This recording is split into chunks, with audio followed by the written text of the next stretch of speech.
आज हम contract act के इम्पॉर्टेंट क्वेश्चन के बारे में पढ़ेंगे जो कि आपके एकेडमिक एग्जाम में आपकी हेल्प करेंगे। ये प्रश्न पूर्णतः संभावित है, परंतु आप केवल इन प्रश्नों पर निर्भर नहीं रहिए, आप कॉन्ट्रैक्ट एक्ट का अच्छे से अध्ययन कीजिए। स्टूडेंट्स, कॉम्पिटिटिव एग्जाम्स और एकेडमिक एग्जाम में सबसे बड़ा डिफरेंस यही है कि कॉम्पिटिटिव एग्जाम में आपको डीप स्टडी करनी पड़ती है, लेकिन एकेडमिक एग्जाम में आपको स्मार्ट स्टडी करनी पड़ती है, क्योंकि आपके लिए एकेडमिक एग्जाम में आपके लिए सबसे इम्पोर्टेंट थिंग्स है कि आप कैसे अच्छे नंबर लेके आइए। इसलिए हम से कई बार स्टूडेंट प्रश्न करते हैं कि मैम हमें 75 तक सब सेक्शंस लर्न है, पूरी बुक लर्न है, लेकिन फिर भी हमारे मार्क्स अच्छे नहीं आए। बच्चों, आपको स्टडी इस तरह से नहीं करनी, आपको स्मार्ट स्टडी करनी है। अच्छे मार्क्स के लिए आप उस बुक को पार्ट्स में डिवाइड कीजिए। जैसे कि सबसे पहले हम कॉन्ट्रैक्ट एक्ट पढ़ रहे हैं, तो इसलिए कॉन्ट्रैक्ट एक्ट के जो इम्पोर्टेंट क्वेश्चंस हैं उन्हें मैं इस वीडियो में डिस्कस करूंगी। देखिए, सबसे पहले हम जो भी एक्ट में डिफरेंसेस बताए गए हैं उन क्वेश्चंस को सॉल्व करेंगे। जैसे कि फर्स्ट क्वेश्चन यदि हम देखें, करार और संविदा मींस आपके एग्जाम में प्रश्न आएगा कि what is difference between agreement and contract. अगर ये प्रश्न आपसे पूछा जाता है तो यह प्रश्न जो है वो 10 मार्क्स का होगा, लेकिन इस प्रश्न पर बड़ा प्रश्न भी बनता है 20 मार्क्स का, उसको हम नेक्स्ट में आगे देखेंगे। देखिए, करार क्या है, संविदा क्या है। सबसे पहले आपको इसका कंसेप्ट पता होना चाहिए कि वास्तव में करार क्या होता है और संविदा क्या होती है। इसके लिए सबसे पहला जो डिफरेंस है वो आप सेक्शन 2 पे ही जाइएगा। प्रीवियस वीडियो में मैंने बताया था सेक्शन 2 बहुत इंपॉर्टेंट है, उस पर से कोई प्रश्न नहीं आता है, लेकिन वो हर प्रश्न में एक हेल्पर की तरह हमारी हेल्प करता है। अगर हम इस प्रश्न को सॉल्व करें तो देखिए, करार किसे कहते हैं, इसकी परिभाषा कॉन्ट्रैक्ट एक्ट के सेक्शन 2E में बताई गई है कि करार क्या है। करार की परिभाषा में बताया गया है, every promise and every set of promise forming consideration for each another is an agreement. Means वह प्रत्येक वचन और वचन का हर एक संवर्ग जो एक दूसरे के लिए प्रतिफल हो उसे हम बोलते हैं करार। ऐसे ही संविदा का मतलब है कि an agreement enforceable by law is a contract. वह करार जो विधि द्वारा प्रवर्तनीय है उसे कहेंगे हम संविदा। देखिए, करार में संविदा का होना आवश्यक नहीं होता है, लेकिन संविदा में करार का होना आवश्यक है। मीन्स कि संविदा में वो सब एलिमेंट्स आएंगे जो कि एग्रीमेंट में होते हैं। इस प्रश्न को हम नेक्स्ट में आगे देखेंगे। इस पर पूरा 20 मार्क्स का क्वेश्चन भी फ्रेम होता है, लेकिन डिफरेंस में ये बहुत इंपॉर्टेंट है। आपसे प्रश्न के साथ कोई भी प्रश्न पूछेंगे उसके साथ में ये 10 नंबर का डिफरेंस पूछा जा सकता है कि करार और संविदा में क्या अंतर है। इसलिए सबसे पहले आप सेक्शन 2 को मेंशन करिएगा, फिर उसकी परिभाषा को, और फिर उसके बाद में आप और डिफरेंसेस बताइएगा। फिर है अगला क्वेश्चन है शून्य करार और शून्य करणीय संविदा। देखिए, ये बहुत इंपॉर्टेंट है, बहुत इंपॉर्टेंट है। ये कहिए कि एक प्रश्न यहां से जरूर से मिलेगा। देखिए, मैंने पहले बताया था आपको कि शून्य करार क्या होता है, शून्य करणीय संविदा क्या होता है, इसकी परिभाषा कहाँ है, सेक्शन 2 में। तो फिर से देखिए, सेक्शन 2 हमारी हेल्प कर रहा है, हेल्पर है ना, क्योंकि यहाँ पे सेक्शन 2 बता रहा है कि वॉइड एग्रीमेंट को डिफाइन किया गया है सेक्शन 2 के क्लॉज जी में, सेक्शन 2 के क्लॉज जी में, और वॉइडेबल कॉन्ट्रैक्ट को डिफाइन किया गया है सेक्शन 2 के क्लॉज आई में। ओके, देखिए, ये तो हो गई इसकी परिभाषा। अब इसका मतलब क्या होता है कि क्या है शून्य करार। मतलब इसकी परिभाषा में बताया गया है वह करार जो विधि द्वारा प्रवर्तनीय न हो। मीन्स कि जिसको हम कोर्ट में जाकर इन्फोर्स नहीं करवा सकते, उसे हम कहते हैं शून्य करार। और शून्यकरणीय संविदा का मतलब है वह संविदा जो एक पक्षकार के विकल्प पर या एक से अधिक पक्षकार के विकल्प पर विधि द्वारा प्रवर्तनीय होती है, उसे हम बोलते हैं शून्यकरणीय संविदा। दैट मीन्स कि इसमें यहाँ क्या होता है, दोनों पक्षकार के पास विकल्प नहीं होता, यहाँ पे एक पक्षकार के पास विकल्प होता है। शून्य करार के बारे में जो है कॉन्ट्रैक्ट एक्ट के बहुत सारे सेक्शंस में बताया गया है, उसे हम नेक्स्ट फोर्थ क्वेश्चन में डिस्क्राइब करते हैं। शून्यकरणीय संविदा जो है इसके बारे में मैंने आपको प्रीवियस वीडियो में बताया था, सेक्शन 15, 16, 17, 18। ये सब वॉइडेबल कॉन्ट्रैक्ट को बताते हैं कि अगर कहीं पर कोई कॉन्ट्रैक्ट हुआ है जहां पे फ्रॉड हुआ है, जहां पे अनड्यू इन्फ्लुएंस है, या फिर जहां पर फॉल्स रिप्रेजेंटेशन है, या फिर जहां पर कॉर्शन का यूज हुआ है, तो वह पक्षकार यदि चाहे तो कोर्ट में जाकर उस कॉन्ट्रैक्ट को शून्य करवा सकता है या फिर वो उसको वैलिड करवा सकता है। तो इस पर एक डिफरेंस पूछते हैं और बहुत इंपॉर्टेंट है, इसलिए आप इस कंसेप्ट को समझिए और फिर इस क्वेश्चन को सॉल्व कीजिए। थर्ड जो है वो है प्रस्ताव और प्रस्ताव के लिए आमंत्रण। प्रश्न पूछा जाएगा what is difference between proposal and what is invitation of proposal. देखिए, देखने में तो हमें एक जैसा लग रहा है कि प्रस्ताव क्या है, प्रस्ताव के लिए आमंत्रण क्या है। देखिए, बहुत सिंपल सा एग्जाम्पल है जिसके थ्रू मैं आपको समझाती हूँ।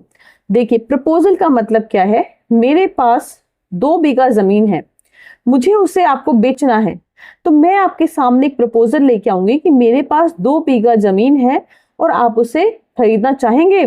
सामने वाला व्यक्ति अगर एक्सेप्ट करता है तब तो क्या होगा, वो कॉन्ट्रैक्ट की ओर हम चले जाएंगे।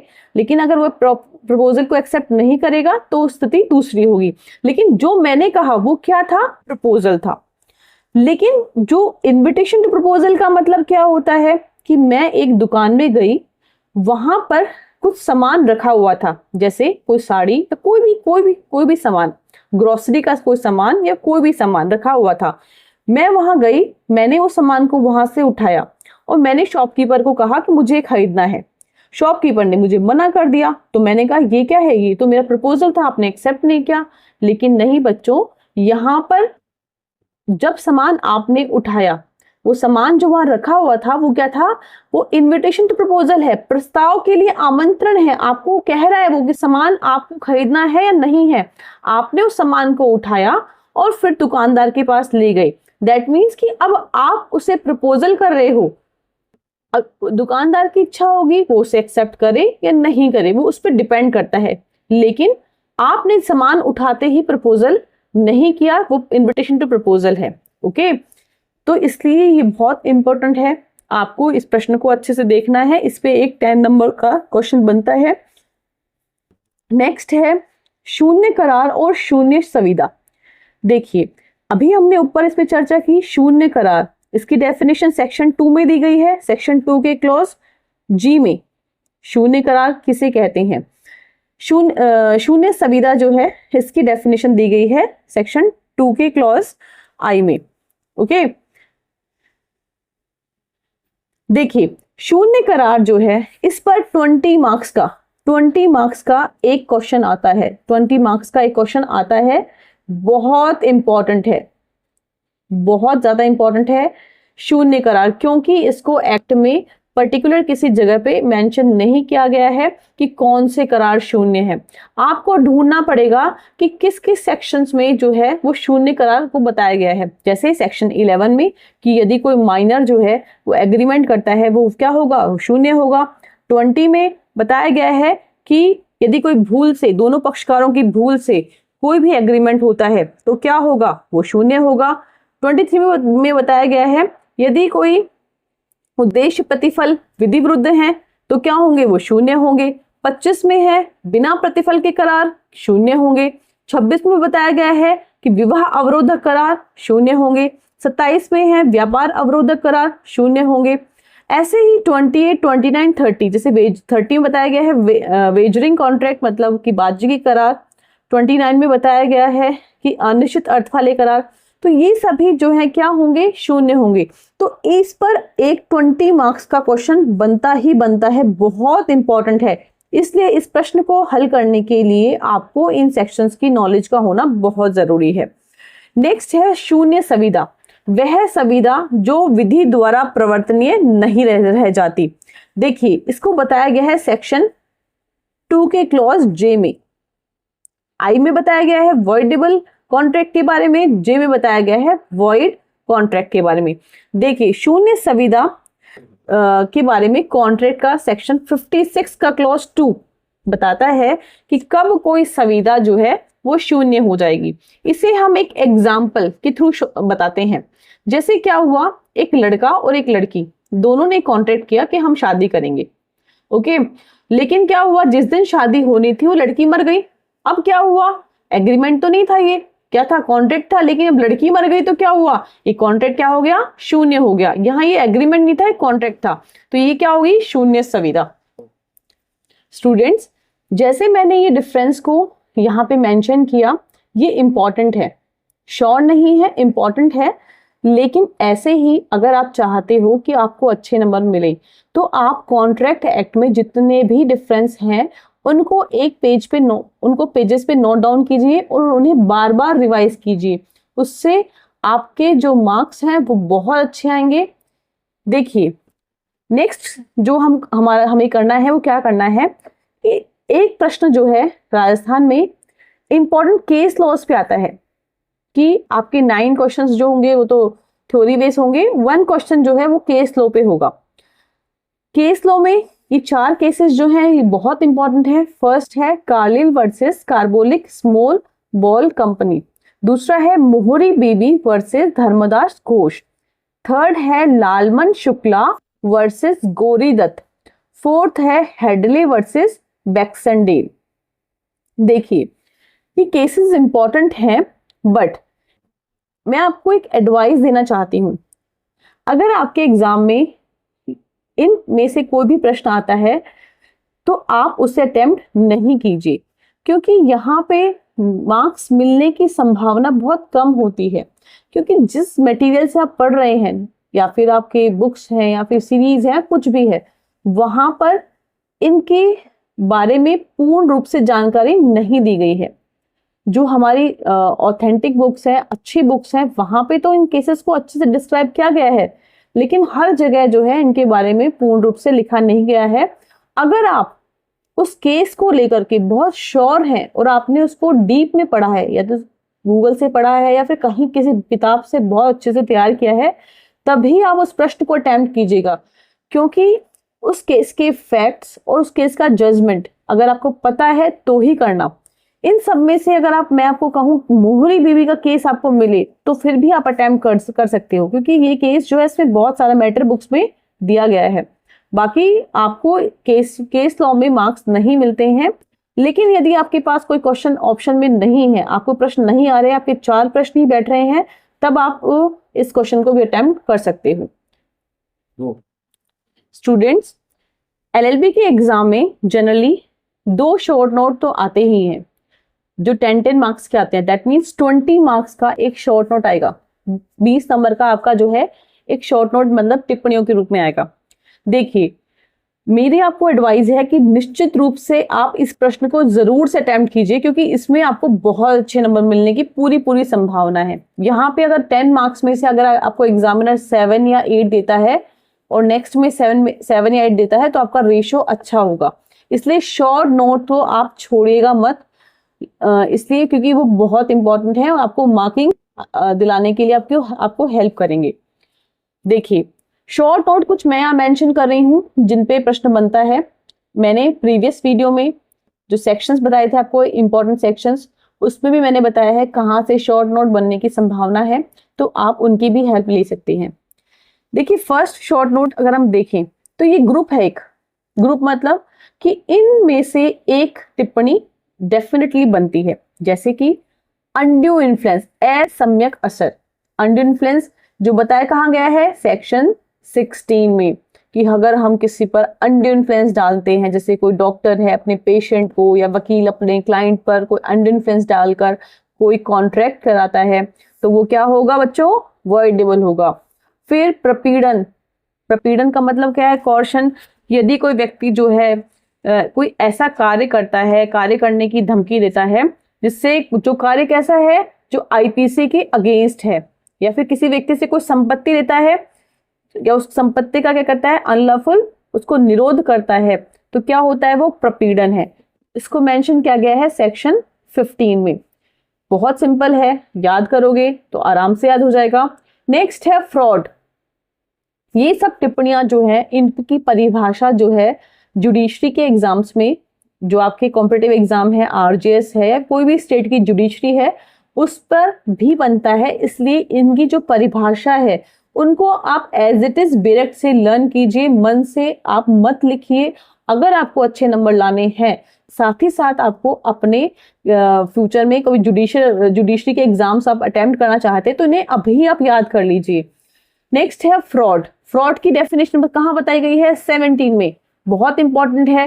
फ्रॉड जो है वो आपको जनरली पता है कि फ्रॉड क्या होता है। फ्रॉड की डेफिनेशन जो है बताई गई है आईपीसी के सेक्शन 25 में। क्या है, धोखाधड़ी देते हैं, जिससे कोई बात सत्य है उसका सक्रिय छिपाव किया अपन ने, या फिर जो है कोई प्रवंचना किया आपने, या फिर कोई किसी तथ्य को मैंने जानबूझकर छिपाया। लेकिन ये अप्रोप्रिएट वर्ड नहीं है, इसके लिए आपको बेरेक्ट के सेक्शन 17 को लर्न करना ही पड़ेगा। भूल जो है वो सेक्शन 20, 21, 22 में बताया गया है। इस पर भी जो है टिप्पणी बनने की पूरी संभावना है। इस पर प्रश्न भी आ सकता है। ओके, नेक्स्ट है कॉन्टिजेंट कॉन्ट्रैक्ट, समाश्रित संविदा। समाश्रित संविदा से तात्पर्य क्या है, वह संविदा जो किसी घटना की घटित नहीं होने पर निर्भर करती है। मतलब काम हो भी सकता है, काम नहीं भी हो सकता है, उस पर डिपेंड करती है। तो इसके बारे में मेंशन किया गया है 31, 32, 33, 34, 35। ओके, तो इस पर टिप्पणी बनने की संभावना है, लेकिन ये इंपॉर्टेंट नहीं है, पूछा जा सकता है, नहीं भी पूछा जा सकता। एक है प्रत्याशित संविदा भंग। ये इंपॉर्टेंट है, कोई एक नई टर्म है जिसको एक्ट में डिफाइन नहीं किया गया है। इसको मेंशन किया गया है सेक्शन 39 में, कि जिसमें एक पार्टी जो है वो उस कॉन्ट्रैक्ट को का पालन करने से डिनाई कर देती है, मना कर देती है, तो क्या होगा, वो पार्टी क्या करती है, प्रत्याशित संविदा भंग, मतलब anticipatory breach of contract. Next है नवीनीकरण, नोवेशन बोलते हैं इसको। दैट मीन्स कि हमने क्या किया, पुरानी संविदा के स्थान पे नई संविदा कर ली, तो क्या हुआ, अब पुरानी संविदा का पालन हम करेंगे, नहीं करेंगे। तो ये कहाँ लिखा हुआ है, सेक्शन 62 में। इस पर भी एक शॉर्ट नोट आता है, हो सकता है यहाँ पर परिहार, परिवर्तन, अभिमुक्ति ऐसे शब्दों का भी यूज किया जा सके, लेकिन ये 62, 63 पर बेस्ड क्वेश्चन होगा। एक आता है क्वांटम मेरिट। देखिए 70 में इसको एक्सप्लेन किया गया है, इसको कहीं भी डायरेक्ट में डायरेक्टली मेंशन नहीं किया गया है। इसका मतलब होता है जितना काम उतना दाम। मतलब क्या हुआ कि मेरे घर पे एक मजदूर आया और एक कारीगर आया, उन्होंने कुछ काम किया, लेकिन वो काम जो किया उन्होंने, उससे मैं सेटिस्फाइड नहीं हूं, मैंने उनको भगा दिया। तो वो कहेंगे कि 10 दिन हमने आपके घर में जो काम किया उसके बदले में पैसे दो। मैंने कहा नहीं, आपने जो काम किया उससे मैं सेटिस्फाइड नहीं हूं। क्या वो लोग ऐसे चले जाएंगे? नहीं, वो कहेंगे क्वांटम मेरिट, मतलब जितना हमने काम किया है, हमने जो 10 डेज काम किया है उस 10 डेज का पैसा हमें दो। तो कैसे लेंगे वो? इस सिद्धांत के थ्रू। ओके, तो ये बहुत इंपॉर्टेंट है, सरल सा है, आप इसको बुक से अच्छे से पढ़िए। नेक्स्ट है समय संविदा का सार है। मैंने आपको प्रीवियस वीडियो में भी सेक्शन को इंपॉर्टेंट में लगाया था कि इस पे 10 मार्क्स की एक शॉर्ट नोट आता है कि टाइम जो है क्या है, कि अगर किसी कॉन्ट्रैक्ट में कोई टाइम दिया गया है कि आप मुझे 10 तारीख को पेमेंट, 10 तारीख को माल डिलीवर करोगे, जैसे 10 अप्रैल को, और मैंने 10 अप्रैल को माल डिलीवर नहीं किया, तो अब उस दशा में उस कॉन्ट्रैक्ट का स्टेटस क्या होगा, तो उसके बारे में बताया गया सेक्शन 55 में। आपको इस पे शॉर्ट नोट आता है, तो इसलिए आप इसको अच्छे से डायरेक्ट से पढ़िए। स्टूडेंट्स, अब तक हमने इंपॉर्टेंट डिफरेंस देखे, इंपॉर्टेंट केस लॉज देखे, इंपॉर्टेंट शॉर्ट नोट देखे। अब फोर्थ देखिए है इंपॉर्टेंट क्वेश्चंस। ये क्वेश्चंस एग्जाम के पॉइंट ऑफ व्यू से इंपॉर्टेंट है। एक तरह से गैस पेपर है या फिर सैंपल पेपर है। आप इसे सॉल्व कीजिए, देखिए एग्जाम में प्रश्न हम सॉल्व कैसे करते हैं, हाँ, और हमें मार्क्स कम क्यों मिलते हैं। आज मैं आपको बताती हूँ प्रश्न को कैसे आपको अटेम्प्ट करना है और कैसे आपके नंबर अच्छे आएंगे। ये क्वेश्चन इंपॉर्टेंट है, आप इनको लर्न कीजिए, लेकिन इसके अलावा भी आप अपनी पूरी तैयारी रखिए। देखिए जैसे फर्स्ट क्वेश्चन है, सभी संविदा करार होते हैं परंतु सभी करार संविदा नहीं। हमने डिफरेंस पढ़ा था अभी थोड़ी देर पहले कि संविदा और करार में क्या अंतर है। तो इनडायरेक्टली क्या पूछ रहा है ये कि what is the difference between agreement and contract, लेकिन उसने प्रश्न का जो प्रारूप है वो चेंज कर दिया। आपको कंफ्यूज कर रहा है कि सभी कॉन्ट्रैक्ट में क्या होता है, एग्रीमेंट होता है, लेकिन एग्रीमेंट में क्या होता है, कॉन्ट्रैक्ट नहीं होता। तो आपको लगेगा कि अरे ऐसा तो डायरेक्ट में लिखा हुआ नहीं कहीं पे। तो अब आप क्या करें, देखिए हमेशा प्रश्न को सॉल्व करते समय उस प्रश्न का आप की पॉइंट पकड़िए कि वो प्रश्न आपसे क्या पूछना चाह रहा है। जैसे कि इस प्रश्न में कॉन्ट्रैक्ट और एग्रीमेंट पूछ रहा है, तो सबसे पहले क्या करेंगे आप, सेक्शन 2 जो मैंने कहा ना हेल्पर आपका सेक्शन 2, उसकी डेफिनेशंस को आप कोट करोगे। देखिए मैं आपको बताती हूँ उसमें माइनर डिफरेंस, आपको ये बहुत हेल्प करेगा क्योंकि ये प्रश्न जो है बहुत बहुत इंपॉर्टेंट है, हमेशा रिपीट होके आता है, 20 मार्क्स का है। ठीक है, देखिए क्या है कि क्या तो कॉन्ट्रैक्ट है, क्या एग्रीमेंट है। जैसे क्या हुआ, मैं एक मंदिर गई, मैंने भगवान से प्रार्थना की कि हे भगवान अगर मेरा आईएएस में सिलेक्शन हो जाएगा तो मैं आपको एक सोने का मुकुट चढ़ाऊंगी। 2 महीने बाद रिजल्ट आया और मेरा आईएएस में सिलेक्शन हो गया। मैं मंदिर गई, 10 रुपए का प्रसाद चढ़ाया और वापस आ गई। पुजारी ने कहा अरे मैडम कहाँ जा रही हो। मैंने कहा क्यों, क्या हुआ भाई। तो यहाँ पे क्या हुआ, उसने कहा कि भाई सोने का मुकुट चढ़ाओ, आपने कहा था। तो मैंने कहा मैं तो नहीं चढ़ाऊंगी। तो अब ये क्या वो पुजारी मुझे बाउंड कर सकता है, कह सकता है कि मुझे सोने का मुकुट चाहिए? नहीं, क्योंकि यहाँ पे क्या था, कोई कॉन्ट्रैक्ट नहीं हुआ, कोई इन्फोर्सेबल बाय लॉ नहीं है यहाँ पे। ये सिर्फ क्या था, एक एग्रीमेंट था, वो भगवान और मेरे बीच में हुआ। चलिए इसको भी छोड़िए, एक और एग्जाम्पल भी बताती हूँ। मेरे घर पे एक शादी थी, मैंने 1000 लोगों को खाना बनाया और मैंने 1000 लोगों को इनवाइट किया। मैं हर घर गई, मैंने कार्ड दिया और कहा मेरे घर जरूर से आना। लेकिन क्या हुआ, जिस दिन शादी थी वहां पर शादी में 200 लोग आए और 800 लोगों का खाना जो है क्या गया, वेस्ट गया। क्या ये कॉन्ट्रैक्ट था? नहीं, ये क्या था, एक सामाजिक करार था। वो जो पुजारी के साथ वहां पे मंदिर में जो हुआ था भगवान से, वो एक धार्मिक करार था।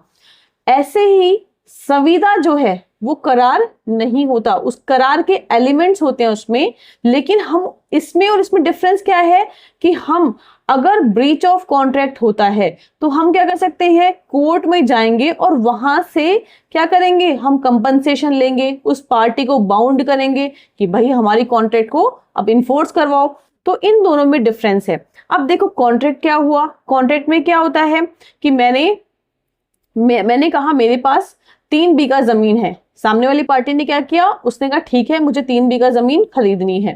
कंसिडरेशन तय हुआ कि 5 लाख में मिलेगी। ठीक है, बाद में क्या हुआ, मैंने मना कर दिया कि मैं अपनी जमीन नहीं बेचूंगी। अब सामने वाली पार्टी जो है क्या करेगी, मुझे बाउंड करेगी कि भाई जब पैसा तय हो गया, सब पूरा आपने प्रपोजल किया, मैंने एक्सेप्ट किया, कॉन्ट्रैक्ट बन गया, अब आप इसको इन्फोर्स कहां से करा सकते हो, कोर्ट में जाके। तो इस प्रश्न को सॉल्व करते समय जो मैंने आपको बताए हैं एग्जाम्पल्स, इन एग्जाम्पल्स की हेल्प लेते हुए इजी वे में आपको समझाना है।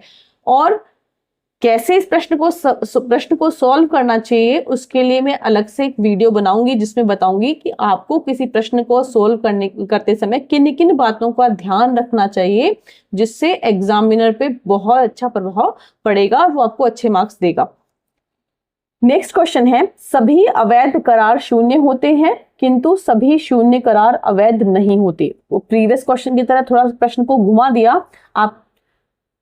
नेक्स्ट क्वेश्चन है, सभी अवैध करार शून्य होते हैं किंतु सभी शून्य करार अवैध नहीं होते। देखिए फिर से आपसे एक टर्म पूछ ली, सीधे सीधे प्रश्न नहीं पूछा। अब देखो आपको क्या करना है, फिर से मैंने जो बताया आपको की पॉइंट्स पकड़ने हैं कि इस प्रश्न में क्या पूछना चाह रहा है एग्जामिनर कि अवैध करार। तो पहला की पॉइंट क्या है आपका, अवैध करार। दूसरा की पॉइंट क्या है, किंतु सभी शून्य करार, दैट मीन्स शून्य करार। अब देखिए आपको, आपके पास दो शब्द आ गए कि अवैध करार और शून्य करार, मतलब कि आपको डिफरेंस करना है क्या है। एग्जामिनर पूछना चाह रहा है कि अवैध करार क्या होता है, तो इसके लिए सेक्शन 23 है, इसमें लिखा हुआ है कौन से करार अवैध होंगे, जो विधि द्वारा निषिद्ध है, विधि के उपबंधों को विफल करने वाला है, कपट पूर्वक है, अनैतिक है, लोक नीति के विरुद्ध है। ऐसे 5-6 पॉइंट्स बताए गए हैं सेक्शन 23 में।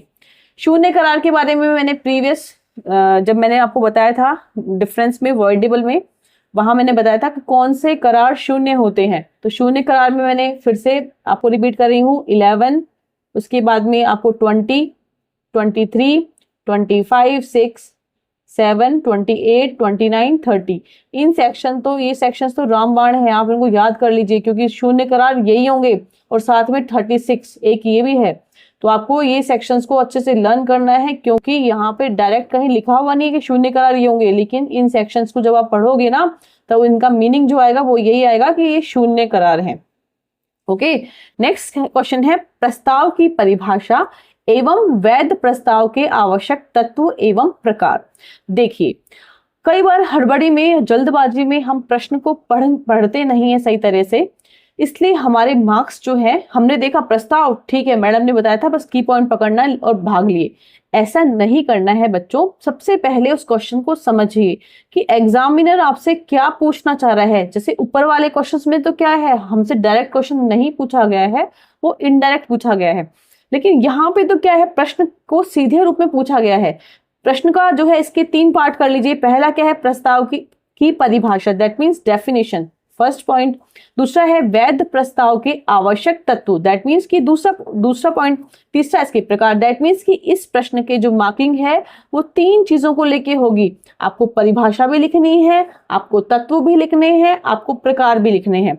इसलिए बेरेक्ट आपकी हेल्प नहीं करेगा इसमें, आपको बुक ही पढ़नी होगी क्योंकि बुक में इसके आंसर्स छिपे हुए हैं। आप सेक्शन 2 को फिर से मेंशन करोगे यहाँ पे प्रपोजल की डेफिनेशन के लिए। उसके एलिमेंट्स क्या होंगे, तो जो प्रपोजल की जो डेफिनेशन है वहीं से एलिमेंट निकल के आएंगे। अगर आपको 2A अच्छे से याद है, सेक्शन 2A अच्छे से याद है तो आप आराम से ले सकते हो। उसके प्रकार बहुत सिंपल से हैं, सामान्य प्रस्ताव, विशिष्ट प्रस्ताव, क्रॉस, प्रति, पार, ऐसे कुछ प्रस्ताव के प्रकार दे रखे हैं। आप अगर एक बार लर्न करेंगे तो इजीली वो लर्न हो जाएगा। नेक्स्ट क्वेश्चन है स्वीकृति की परिभाषा एवं वैध स्वीकृति के आवश्यक तत्व। देखिए फिर से प्रश्न सीधा सीधा पूछा गया आपसे, लेकिन प्रश्न को टुकड़ों में बांट दिया गया है। पहला है स्वीकृति की परिभाषा एवं वैध स्वीकृति के आवश्यक तत्व, दैट मीन्स क्वेश्चन को 2 पार्ट में डिवाइड किया गया है, 10-10 मार्क्स का है। देखिए मैंने आपसे बताया था प्रश्न वही होंगे लेकिन प्रश्न पूछने का तरीका बदल जाएगा। जैसे इसी प्रश्न को जो है एग्जामिनर कैसे पूछता है, इस प्रश्न को पूछता है कि प्रस्ताव का स्वीकृति से वही संबंध है जो जलती हुई दिया सलाई का बारूद से। ओके, अब क्या है हम समझे, ये तो पता नहीं क्या आ गया, एग्जाम में कंफ्यूज हो गए। अब देखो क्या हुआ, की पॉइंट क्या थे, प्रस्ताव और स्वीकृति। अब प्रश्न को समझिए क्या बोलना चाह रहा है वो, प्रस्ताव का स्वीकृति से वही संबंध है, दैट मीन्स क्या हुआ, दिया सलाई ने जैसे ही हमने माचिस को जलाया और विस्फोट और हमने बारूद पे उसको गिराया तो क्या होगा, विस्फोट होगा। वैसे ही यदि कहीं पर प्रपोजल हुआ है और उसकी एक्सेप्टेंस हो गई तो क्या होगा, वो कॉन्ट्रैक्ट बन जाएगा। तो इसका मतलब इस प्रश्न की को हमें कैसे सॉल्व करना है, इसकी हेल्प से कि हमको बताना है प्रपोजल क्या है, एक्सेप्टेंस क्या है, प्रपोजल के एलिमेंट्स और एक्सेप्टेंस के एलिमेंट, हमको पूरे क्वेश्चन को लेकर के फिर आंसर राइटिंग करनी है। ओके, नेक्स्ट क्वेश्चन है प्रस्ताव एवं स्वीकृति की संसूचना कब पूर्ण होती है, इसके खंडन की विभिन्न रीतियों का उल्लेख कीजिए। देखिए प्रीवियस वीडियो में मैं इन सेक्शंस को नोट डाउन नहीं करवा पाई, आप इसमें देखिए कि सेक्शन 3, 4, 5, 6 ये सेक्शंस बहुत इंपॉर्टेंट है, एलएलबी के स्टूडेंट्स के लिए तो है ही है, साथ ही साथ कोई भी कॉम्पिटिटिव एग्जाम जैसे आरजीएस के लिए सेक्शंस बहुत इंपॉर्टेंट है और थोड़े से कंफ्यूजिंग भी हैं। अगर आप इन्हें समझ लेंगे तो इजी है, अदरवाइज थोड़े से कंफ्यूजिंग है। अब देखिए प्रस्ताव एवं स्वीकृति की कम्युनिकेशन, मतलब कब पूरी मैंने प्रपोजल किया, आपने उसको एक्सेप्ट किया, तो वो कम्युनिकेशन जो है वो कब पूर्ण होती है, ओके। और फिर उसको अगर हमें खंडन करना है तो उसकी कौन कौन सी रीति है, जैसे रीति जो है इसको बताया गया है सेक्शन 6 में, जैसे पक्षकार की मृत्यु हो जाए सूचना द्वारा, ठीक है, शर्तों में चेंज हो जाए, तो ऐसे कुछ सेक्शन 6 में बताई गई हैं रीतियां। तो उसके थ्रू क्या है कि जो प्रस्ताव है उसका खंडन हो सकता है। तो इसके लिए आपको सेक्शन 3, 4, 5, 6 को अच्छे से पढ़ना है और इस क्वेश्चन को आप इजीली सॉल्व कर लोगे। नेक्स्ट क्वेश्चन है, संविदा करने के लिए कौन सक्षम है? भारत में अवयस्क के करार संबंधी विधि की विवेचना और उपयुक्त नियम के अपवादों पर प्रकाश डालिए। स्टूडेंट्स, ये प्रश्न थोड़ा सा घुमा के पूछा गया है क्योंकि यहाँ पे प्रश्न में कई प्रश्न जुड़े हुए हैं। देखिए, संविदा करने के लिए कौन सक्षम है, जैसे कि मैंने पहले बताया, क्वेश्चंस के की पॉइंट्स पकड़िए कि क्या पूछना चाह रहा है कि कॉन्ट्रैक्ट करने के लिए कौन एलिजिबल है, ओके। इसके लिए बताया गया है सेक्शन 10 में कि जो कॉन्ट्रैक्ट के एसेंशियल एलिमेंट्स हैं उसमें एक पॉइंट ये भी है कि कॉन्ट्रैक्ट करने के लिए पार्टीज कैसी होनी चाहिए, कंपिटेंट होनी चाहिए, ओके। अब यहाँ पे कंपिटेंट पार्टी कौन होगी इसको बताया गया है सेक्शन 11 में और 12 में। फर्स्ट तो है कि वो क्या होना चाहिए, पर्सन मेजर होना चाहिए, मतलब वयस्क होना चाहिए, और दूसरा क्या है कि वो साउंड माइंड होना चाहिए, अर्थात वो स्वस्थ चित्त होना चाहिए। दैट मीन्स कि वो उस कॉन्ट्रैक्ट को समझने और उस कॉन्ट्रैक्ट का उस पर क्या प्रभाव पड़ेगा उसको समझने में वो सक्षम होना चाहिए, ओके। यहां तक तो हो गया। भारत में अवयस्क के करार संबंधी विधि की विवेचना कीजिए। देखिए, जब हमारा कॉन्स्टिट्यूशन अप्लाई हुआ उससे पहले प्रिवी काउंसिल ने एक केस में जजमेंट दिया था। केस का नाम था मोहरी बीबी वर्सेस धर्मदास घोष। इस केस में प्रिवी काउंसिल ने ये प्रिंसिपल लिट डाउन किया कि माइनर एग्रीमेंट इज ऑलवेज एब इनिशियो वॉइड। मैं यहाँ शब्द यूज कर रही हूँ एब इनिशियो, मतलब प्रारंभ से ही शून्य होता है, ओके। अगर वो उसे इन्फोर्स कराना चाहे तो भी नहीं करा सकता है, इसलिए इस क्वेश्चन में आपको इस केस को मेंशन करना ही पड़ेगा। उसके बाद में ये सेकंड क्वेश्चन है। थर्ड है कि इस नियम के कौन कौन से एक्सेप्शंस हैं। इसी केस में कुछ एक्सेप्शंस को बताया गया था कि क्या माइनर यदि कॉन्ट्रैक्ट एग्रीमेंट करता है तो क्या उस पे रूल ऑफ एस्टॉपल विबंधन का सिद्धांत लगता है, या फिर उस पे कपट के थ्रू मामला दर्ज होगा, या फिर अनुबंध का सिद्धांत, या फिर उसमें प्रत्यास्थापन का सिद्धांत अप्लाई होता है। ऐसे बहुत सारे इसमें एक्सेप्शंस दिए गए हैं। तो इस प्रश्न को, ये प्रश्न बहुत इजी है लेकिन थोड़ा सा टिपिकल है। आपको उस केस के थ्रू इस क्वेश्चन को आपको एक्सप्लेन करना है और अच्छे से आपको लिखना है। नेक्स्ट क्वेश्चन है 7, प्रतिफल की परिभाषा दीजिए और बिना प्रतिफल के करार शून्य है, अपवाद सहित वर्णन कीजिए। देखिए, फिर से हमने प्रश्न को ध्यान से पढ़ा। इस प्रश्न में क्वेश्चंस अराइज कैसे हो रहे हैं। प्रतिफल की परिभाषा मतलब क्या है कि आपको यहाँ पे सेक्शन 2 की क्या करनी है, हेल्प लेनी है। क्यों लेनी है? क्योंकि प्रतिफल की जो डेफिनेशन है वो कहाँ है, सेक्शन 2D में। मैं बता रही हूँ आपको बार बार, सेक्शन 2 बहुत इंपॉर्टेंट है। उस पर सीधे प्रश्न नहीं आता है लेकिन इनडायरेक्ट में वो हर क्वेश्चन में वो आपकी हेल्प करेगा, ओके। सेक्शन 2D में बताई गई है प्रतिफल की परिभाषा। फिर लिखा हुआ है बिना प्रतिफल के करार शून्य है। बिल्कुल इजी सा है। सेक्शन 25 क्लियरली कहता है कि यदि किसी भी कॉन्ट्रैक्ट में अगर प्रतिफल नहीं है तो क्या होगा, वो एग्रीमेंट क्या होगा, शून्य होगा। फॉर एग्जाम्पल, मेरे पास 3 बीघा जमीन है और आपको वो खरीदनी है। मैंने प्रपोजल किया, आपने एक्सेप्ट कर लिया, मैंने आपको जमीन दे दी और आपने ले ली। तो क्या यहाँ पे कॉन्ट्रैक्ट हुआ? नहीं, क्योंकि यहाँ पे कंसिडरेशन क्या है, मिस है, या कंसिडरेशन है ही नहीं। तो यार ये तो क्या हुआ, दान हो गया एक तरह से, कि मैंने जमीन आपको दे दी, आपने ले ली। जब तक कंसिडरेशन नहीं होगा तब तक वो कॉन्ट्रैक्ट का रूप नहीं लेगा। इसलिए बिना प्रतिफल के कोई करार जो है वो क्या होगा, शून्य होगा। लेकिन जैसा कि मैंने प्रीवियस वीडियो में बताया कि इस बात के कोई अपवाद हैं, वो कहाँ लिखे हुए हैं, सेक्शन 25 की क्लॉज 1, 2 और 3 में।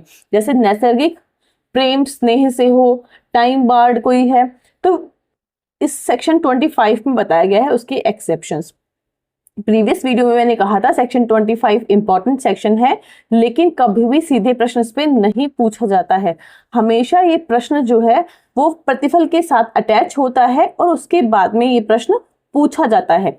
ओके, तो आपको यहाँ पे कंसिडरेशन को एक्सप्लेन करना है, साथ ही साथ उसके एक्सेप्शंस को भी एक्सप्लेन करना है। नेक्स्ट क्वेश्चन है, कौन से प्रतिफल और उद्देश्य विधिपूर्ण है और कौन से नहीं। इसी में है बाजी के करार से क्या तात्पर्य है। देखिए बच्चों, आप जब प्रश्न को पढ़ते हैं एग्जाम में तो आपने देखा फटाफट से, क्योंकि टाइम बहुत कम होता है, कौन से प्रतिफल और उद्देश्य विधिपूर्ण है कौन से नहीं, बस लिखना शुरू कर दिया।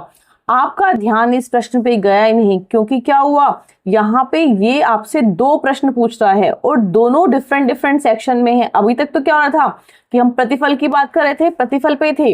अब क्या हुआ, क्वेश्चन के साथ वो क्वेश्चन स्किप हो रहा है, 2 क्वेश्चन मिलके एक क्वेश्चन बन रहा है। दैट मीन्स ऊपर वाला 10 नंबर का है, नीचे वाला 10 नंबर का। अगर आपने सिर्फ ऊपर को एक्सप्लेन किया तो आपको 10 में से मार्क्स देगा, नीचे वाले के 10 मार्क्स आपके चले जाएंगे। इसलिए आपको मैं बार बार कह रही हूँ, प्रश्न को ध्यान से पढ़ना चाहिए कि वो आपसे एग्जामिनर आपसे क्या पूछना चाह रहा है। कौन से प्रतिफल उद्देश्य विधिपूर्ण है कौन से नहीं, इसके बारे में एक्सप्लेन किया गया है सेक्शन 23 में। इसमें कहा गया है कि यदि वह अगर कोई भी प्रतिफल उद्देश्य जो है विधिपूर्ण नहीं है तो क्या होंगे, शून्य होंगे। जैसे कि वो विधि द्वारा निषिद्ध है, विधि के उपबंधों को विफल करने वाला है, कपट पूर्वक है, अनैतिक है, लोक नीति के विरुद्ध है, ऐसे कुछ पॉइंट्स दिए गए हैं 23 में। तो ये आपको अच्छे से रीड करने हैं। बाजी की करार, बाजी की करार सेक्शन 30 मैंने बताया था आपको कि बहुत इंपॉर्टेंट है कि आपने कहीं पर कोई भी, जैसे कि आपने कोई सट्टा लगाया क्रिकेट में और आपने 500 रुपए 1000 रुपए पे कोई भी मैच में जैसे 6 पे या 4 पे लगाया और वो 6 लग गया, तो जो जिस व्यक्ति के साथ आपने वो सट्टा लगाया था अगर आपको पैसे नहीं देता है तो क्या आप उसे बाउंड कर सकते हो, नहीं कर सकते। ये क्या है, वेजरिंग एग्रीमेंट है। तो इसलिए ये करार जो होते हैं वो शून्य होते हैं। कहाँ लिखा हुआ है, सेक्शन 30 में। ओके, नेक्स्ट क्वेश्चन है, असंभव कार्य करने का करार शून्य है। भारतीय संविधा अधिनियम में संविदा की विफलता से संबंधित विधि का उल्लेख कीजिए। देखिए, इस चीज को बिल्कुल सीरियसली ले कि ये प्रश्न जो है इसका फ्रेमिंग डिफरेंट टाइप में होता है। डिफरेंट टाइप मतलब कि इसके शब्दों को चेंज कर देंगे। जैसे यहाँ असंभव लिखा है तो कुछ और शब्द भी, विफलता या फिर निराश है, कोई भी शब्द जो है इसके स्थान पे यूज कर सकते हैं। इसका की पॉइंट है कि आपको इसको इंग्लिश में पकड़ना है। Doctrine of frustration, doctrine of impossible, अगर ऐसे शब्द दिखे तो समझ जाना कि ये सेक्शन 56 पे प्रश्न आया है। ये प्रश्न बहुत इंपॉर्टेंट है, हमेशा एग्जाम में रिपीट होकर आता है और बार बार आपसे पूछा जाता है। इसलिए जुडिशरी के लिए या फिर कोई भी एग्जाम्स के लिए ये बहुत इंपॉर्टेंट है। ओके, असंभव कार्य करने का करार शून्य है। देखिए, कोई भी चीज यदि पॉसिबल है तो उसके लिए क्या है, अगर हमने कोई एग्रीमेंट किया और कॉन्ट्रैक्ट किया और वो बढ़ा, डेफिनेटली वो उस कॉन्ट्रैक्ट को हम अप्लाई कर सकते हैं। लेकिन यदि वो कार्य असंभव हो जाए, जैसे कि आपने कोई भी एग्रीमेंट किया कि भाई जैसे फसल होगी तो उसको हम बेचेंगे, लेकिन क्या हुआ, ओले पड़ गए, फसल नष्ट हो गई, अब क्या हुआ, कार्य क्या हो गया, वो असंभव हो गया। जैसे कि इसमें क्रेल वर्सेस हेनरी है, Taylor versus Caldwell, Satyabrata Ghosh versus Bhugniram, ऐसे कई केसेस दिए गए हैं। जैसे कि एक आपने हॉल बुक किया किसी फंक्शन के लिए, लेकिन क्या हुआ, उस हॉल में आग लग गई और क्या हो गया, वो हॉल नष्ट हो गया। अब क्या है, क्या उस एग्रीमेंट को आप इन्फोर्स कराओगे, नहीं करा सकते, क्योंकि अब वो जिस चीज के लिए आपने वो एग्रीमेंट और कॉन्ट्रैक्ट किया था वो अब है ही नहीं। तो इसलिए असंभव कार्य करने का करार जो है वो क्या होता है, शून्य होता है। तो ये प्रश्न जो है बहुत इंपॉर्टेंट है, 20 मार्क्स को लेके आता है और बहुत हमेशा रिपीट होता है। ओके, नेक्स्ट क्वेश्चन है, अर्ध संविदा, संविदा कल्प से आप क्या समझते हैं। देखिए, मैंने यहाँ पे दोनों शब्द लिखे हैं, या तो पूछेगा आपसे अर्ध संविदा या पूछेगा संविदा कल्प। ओके, अर्ध संविदा देख के आप सोचें कि ये क्या है, या फिर संविदा कल्प देख के आप सोचें ये क्या है। तो इसका जो की पॉइंट है इस क्वेश्चन का वो है क्वासी कॉन्ट्रैक्ट। आप इसको इंग्लिश में देखिए। ओके, कि क्वासी कॉन्ट्रैक्ट का मीनिंग क्या है। भारतीय संविधान अधिनियम में उल्लिखित प्रावधानों का उल्लेख कीजिए। दैट मीन्स कि आपको बताना है क्वासी कॉन्ट्रैक्ट के बारे में। इंडियन कॉन्ट्रैक्ट एक्ट 1872 में कौन कौन से प्रोविजन बताए गए हैं, उसके लिए बिल्कुल सिंपल है। 68 से लेकर के 72 सेक्शंस जो हैं वो किसको बताए गए हैं, किसके लिए बताए गए हैं, क्वासी कॉन्ट्रैक्ट के लिए। ओके, इसके लिए एक छोटा सा एग्जांपल आपको दूंगी। देखिए क्वासी कॉन्ट्रैक्ट को समझिए अब कैसे समझते हैं। जैसे क्या हुआ कि हमने सेक्शन 11 में पढ़ा कि माइनर एग्रीमेंट इज ऑलवेज एब इनिशियो वॉइड, कि एवएस के साथ कोई भी करार शून्य होता है। लेकिन जैसे क्या हुआ, कोई बच्चा है, उसके फादर और मदर एक्सपायर हो गए, उस बच्चे के पास ना तो खाने के का सामान है, ना ही एजुकेशन है, ना ही कोई सामान, ना ही कोई चीज है। तो कोई थर्ड पर्सन उसकी आवश्यकताओं की पूर्ति करता है, जैसे उसे भोजन प्रोवाइड करवाता है, या फिर उसको एजुकेशन दिलाता है, या फिर कोई और उसकी बेसिक नीड्स को पूरा करता है। तो वह व्यक्ति उस बच्चे की प्रॉपर्टी से वो सब चीजें, वो जो सब पैसा उसने लगाया है उसको क्लेम कर सकता है। किसके थ्रू? ये क्या है, क्वासी कॉन्ट्रैक्ट है। कहाँ लिखा गया है? सेक्शन 68 में इसके बारे में। तो ऐसे ही 69, 70, 71, 72 में भी इसके बारे में बताया गया है। अब देखिए इसी क्वेश्चन में एग्जामिनर ने आपसे 2 प्रश्न और पूछ लिए। जैसे कि नेक्स्ट पूछा उन्होंने कि संविदा भंग पर क्षतिपूर्ति निर्धारण, मतलब आपको बताना है ब्रीच ऑफ कॉन्ट्रैक्ट क्या होता है, संविदा भंग क्या होती है, और फिर कंपनसेशन के प्रोविजंस जो है वो क्या क्या होंगे। तो यहाँ पे आपको सेक्शन 73, 74, 75 को भी मेंशन करना है। हेडरली वर्सेस बैक्सनडेल का केस भी लिखना है। आपको बताना है क्षतिपूर्ति जो है वो 2 प्रकार की होती है, परिनिर्धारित और अपरिनिर्धारित। आपको पेनल्टी को भी बताना है, और आपको बताना है कि ब्रीच ऑफ कॉन्ट्रैक्ट क्या होता है, उसके क्या परिणाम होंगे, और आपको क्या रिलीफ मिलेगा। ओके, तो ये प्रश्न जो है, इन प्रश्नों को आप ध्यान से पढ़िए, उसके बाद प्रश्नों को सॉल्व कीजिए। हो सकता है कुछ मिनट्स आपके वेस्ट जाएंगे, लेकिन वो आपको मार्क्स अच्छे दिलाएंगे। लास्ट में मैं आपको ये कहना चाहूंगी बच्चों, सभी के पास 3 घंटे हैं। विनर वही होता है जो उन 3 घंटों में उस टाइम का यूटिलाइज करता है, उस टाइम को अच्छे से यूज करता है। इसलिए मैंने आपको शुरू में कहा था स्मार्ट स्टडी जो है वो इम्पॉर्टेंट है। आपकी डीप नॉलेज उन 3 घंटों में काम नहीं आएगी, आपको उस आंसर को अच्छे से फ्रेम करना है, यही आपको अच्छे मार्क्स दिलाएगी। इस वीडियो में इतना ही। ओके, नेक्स्ट वीडियो का वेट कीजिए।